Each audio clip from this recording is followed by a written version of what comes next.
kembali memfokuskan diri kepada kualifikasi Piala Dunia 2026 zona Asia, Erick Thohir tuntut timnas Indonesia harus bersatu dan bertarung.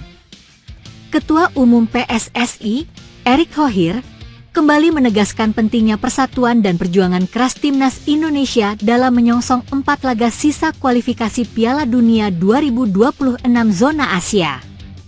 Menurut Erick, 4 pertandingan ini akan menjadi penentu nasib tim Garuda dalam meraih tiket keputaran final Piala Dunia. Meskipun sekarang Indonesia berada di 3 besar grup C putaran ketiga kualifikasi Piala Dunia 2026 zona Asia, namun kita tidak bisa tenang karena perjalanan masih panjang. Indonesia masih memiliki 4 laga tersisa di putaran ketiga dan menentukan apakah kita layak untuk berlanjut ke putaran keempat atau tersingkir sampai di sini. Pertandingan selanjutnya, Indonesia harus berhadapan dengan Australia di Sydney Stadium pada 20 Maret 2025. Dan selanjutnya, akan menjamu Bahrain pada 25 Maret 2025 di Stadion Utama Gelora Bung Karno, Senayan, Jakarta. 2 laga tersisa Indonesia akan berhadapan dengan Cina di kandang sendiri dan bertandang ke Jepang. Menuju Piala Dunia 2026, kami mempunyai sisa 4 pertandingan. Jadi, kami fokus untuk 4 partai itu, tegas Erick Thohir dalam wawancaranya dengan media Korea Selatan, Best 11. Lebih lanjut, Erick menjelaskan bahwa peluang lolos ke Piala Dunia 2026 masih terbuka lebar bagi timnas Indonesia. Sebab untuk lolos ke Piala Dunia 2026, Anda harus menjadi peringkat 1 dan kedua grup atau melewati playoff jika menjadi posisi ketiga dan keempat, imbuhnya. Pernyataan Erick Thohir ini tentu saja mendapat dukungan dari seluruh pecinta sepak bola Indonesia. Kesatuan dan perjuangan keras adalah kunci keberhasilan dalam mencapai target lolos ke Piala Dunia 2026.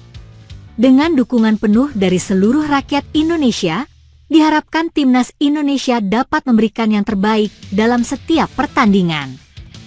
Timnas Indonesia akan menghadapi lawan-lawan yang tangguh di 4 laga sisa. Australia, Bahrain, Cina, dan Jepang adalah tim-tim yang memiliki kualitas dan pengalaman yang mumpuni. Namun, dengan persiapan yang matang dan semangat juang yang tinggi, timnas Indonesia bukanlah tim yang mudah dikalahkan. Di posisi puncak klasemen terdapat Jepang dengan perolehan 16 poin. Disusul dengan Australia dengan 6 poin. Terpaut 1 poin, Indonesia berada di posisi ketiga dengan perolehan 6 poin. Di posisi keempat ada Arab Saudi, kelima ada Bahrain, dan keenam terdapat Cina dengan perolehan 6 poin. Timnas Indonesia gagal melaju ke semifinal Piala AFF 2024. Tak sedikit dari netizen yang mengungkapkan kekesalan kepada para pemain Garuda. Padahal, Timnas Indonesia diperkuat banyak pemain belia di Piala AFF 2024. Rata-rata usia pemain Garuda bahkan hanya mencapai 20,5 tahun. Salah satu penggawa timnas Indonesia yang paling banyak mendapatkan komentar negatif adalah Arhan Fikri. Namun, gelandang yang masih berusia 19 tahun itu mencoba bangkit dari situasi buruk. Arhan Fikri tampil apik saat memperkuat Arema FC di BRI Liga 1 2024-2025. Singo Edan diketahui meraih kemenangan 2-1 di kandang Semen Padang, Jumat, 27 Desember 2024, sore waktu Indonesia Barat. Arhan Fikri bermain penuh selama 90 menit pada pertandingan yang dilangsungkan di Stadion Haji Agus Salim, Padang itu. Arhan cukup mampu menguasai lini tengah Arema FC. Tidak hanya itu, Arhan Fikri bahkan memberikan 1 assist manis untuk Arema FC. Assist itu diberikan kepada Salim Tuharea di menit ke-33. Itu adalah assist pertama Arhan Fikri untuk Arema FC di BRI Liga 1 2024-2025. Pemain kelahiran Deli Serdang itu sudah bermain dalam 12 pertandingan bersama Singo Edan di musim ini. Arhan Fikri saat ini masih berusia 19 tahun. Gelandang serang satu ini masih sangat mungkin untuk terus berkembang. Timnas Indonesia baik di level senior dan U23 akan menghadapi banyak turnamen bergengsi di sepanjang 2025. Seharusnya masih ada satu tempat yang tersedia untuk Arhan Fikri di tahun depan. Pelatih Timnas Indonesia, Shin Tae-yong, seolah memberikan sindiran berkelas kepada pengamat yang menyebut pencapaiannya selama ini karena hoki.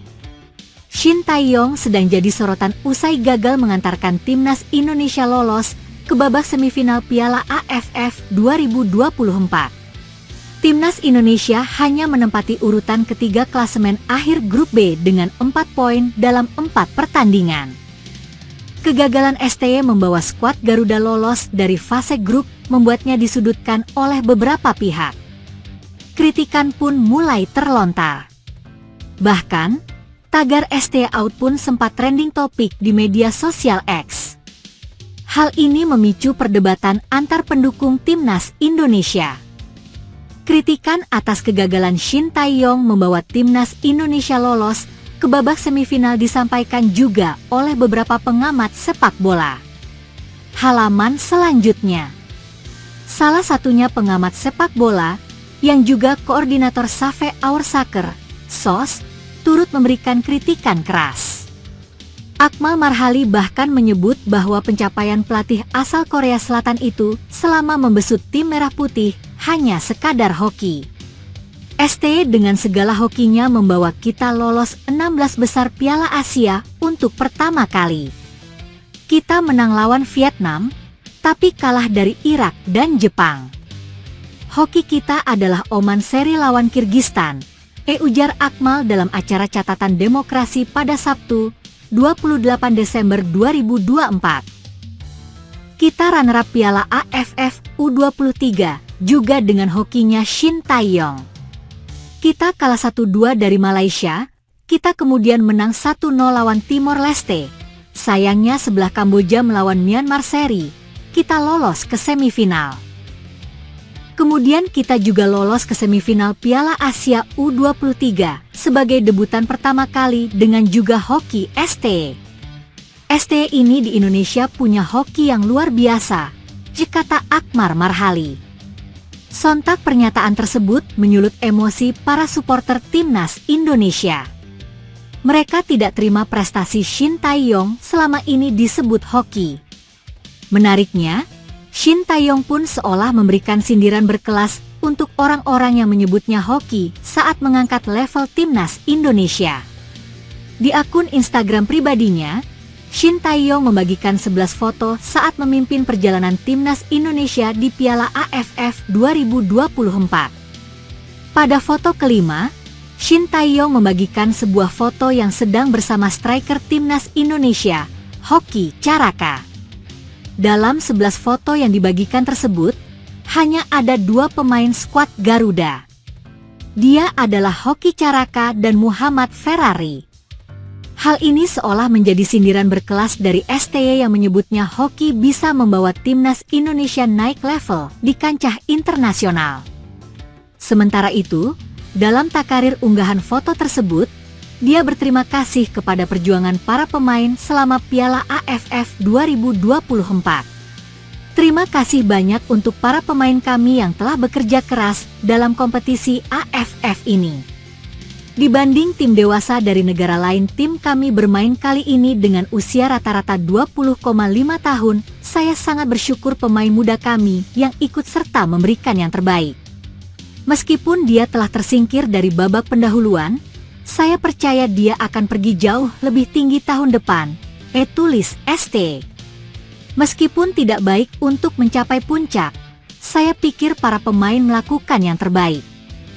Kami akan melakukan yang terbaik untuk memastikan tim dewasa kami dapat mencapai Piala Dunia tahun depan.